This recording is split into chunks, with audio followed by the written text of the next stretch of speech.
Ramogi TV. Obila Bungoma omako lori moro e sendo la mauta koting'o gunde 120 mag mbolea mabandia. OCPD ma Bungoma Wilson Muraya oyango ni ne giyudo report e mbolea mabandia kailoke ogunde manyien. Kendo ne gichopo mapiyo makoro gimako lori no mane rik dhi keyo mbolea no ne jopur e sub counties mopogore opogore. Seneta ma Bungoma David Wakoli ojiwo jopur manonyiewo mbolea mabandia mondo mi oter oboke mag mbolea go mondo mi okaw okang' ne jogo ma itudo kod chenro ma kamago ka bende okwayo jatend migawo mar weche pur Mithika Linturi mondo ochiw duoko ewi mbolea mabandia go.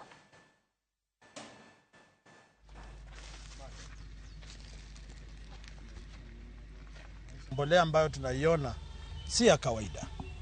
Mumejionea gunia limefunguliwa, magunia mbolea iliyomo ina unyevunyevu.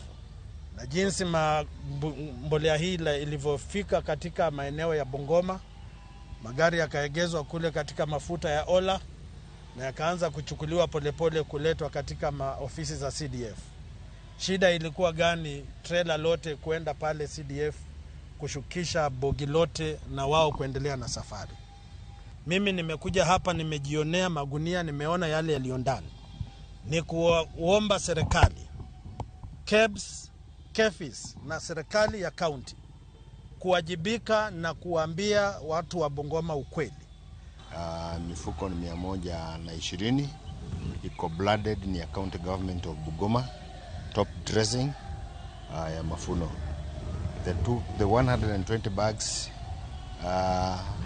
117 are intact, 3 zimefunguka. I think wakati walikuwa wanateremsha kutoka kwa lori, ile kaba yake ya kufunga ilifunguka, but they are intact.